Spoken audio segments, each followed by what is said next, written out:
తుఫాను ప్రభావంతో తిరుపతి జిల్లాలో మంగళ బుధవారం విపరీతమైన గాలులతో భారీ నుంచి అతి భారీ వర్షాలు కురిసే అవకాశం ఉందని కలెక్టర్ వెంకటేశ్వర్ తెలిపారు. జిల్లా స్పెషల్ ఆఫీసర్ అరుణ్ బాబుతో కలిసి కలెక్టరేట్ కంట్రోల్ రూమ్ నుంచి ఆయన అధికారులకు పలు సూచనలు చేశారు. తుఫాన్ను తేలిగ్గా తీసుకోకూడదన్నారు. అధికారులు అప్రమత్తంగా ఉంటూ ప్రజలకు జాగ్రత్తలు వివరించాలన్నారు.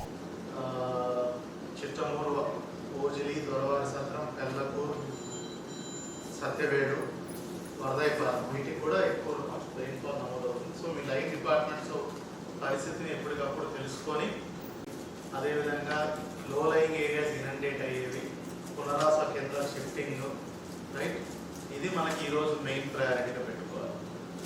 అదేవిధంగా ఎవరు కూడా బయటికి రాకుండా చూసుకునే విధంగా చూస్తూ ఉండాలి. పొర్లు కట్టల మీద ట్యాంక్ బండ్స్ మీద గస్తీ ఏర్పాటు చేసుకోవాలి. ఓకే, లాస్ట్ 2 డేస్గా మార్నింగ్ నుంచి కొంచెం రెయిన్ఫాల్ స్టార్ట్ అయింది. నైట్ కొంత పడింది, కొంత గ్యాప్ వచ్చిన తర్వాత మార్నింగ్ నుంచి మళ్ళీ స్టార్ట్ అయింది. మీరు అబ్జర్వ్ చేస్తే బయట విండ్స్ కూడా స్టార్ట్ అయింది, కొంత గాలి కూడా వస్తుంది. మనకి ఈరోజు రేపు హైయర్లో ఉంటాము. విండ్ ప్రొజెక్షన్స్, విండ్ మూమెంట్ కానీ డైరెక్షన్స్ కానీ ప్రొజెక్షన్స్ చూసుకుంటే ఈరోజు మనము రెడ్ జోన్లో ఉన్నాం, రేపు ఆరెంజ్ జోన్లో పెడతాం. అంటే మనకు కూడా హెవీ విండ్స్ గేట్స్ ఉండొచ్చు. అర్బన్లో ముఖ్యంగా మనకి హోర్డింగ్స్ ఉన్న దగ్గర, పెద్ద పెద్ద ట్రీస్ ఉన్న దగ్గర కొంచెం మనట్టుగా ఉంటుంది. అలాగే రూరల్లో చూసుకుంటే మనకి అర్బన్లో చూసుకుంటే లో లయింగ్ ఏరియాస్ కొన్ని ఉంటాయి, అవుట్స్కట్స్ కానీ కొత్తగా మున్సిపాలిటీలో కానీ అటువంటి ప్రాంతాలు కానీ లో లయింగ్ ఏరియాస్ కానీ కాలనీస్ కానీ ఉంటాయి. వాటికి సంబంధించి షిఫ్టింగ్ కానీ ప్రాపర్టీ లాస్ మనం కొన్నిసార్లు తగ్గించలేకపోవచ్చు.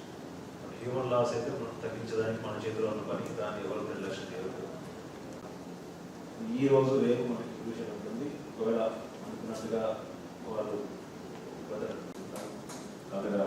చేసి ఇష్యూ లేకుండా ఈ కోస్టల్ బెల్ట్స్ ఏవైతే ఉన్నాయి, కోస్టల్ స్టిల్ మనకి ప్రిపేర్డ్గా ఉండాలి.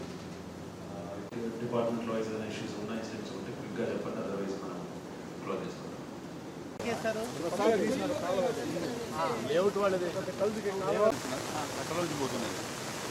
ఓపెన్ చేసామా, ఓపెన్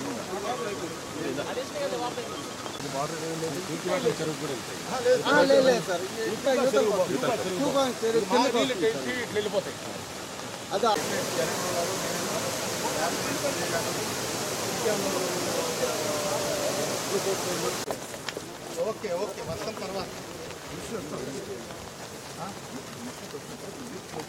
ఓకే.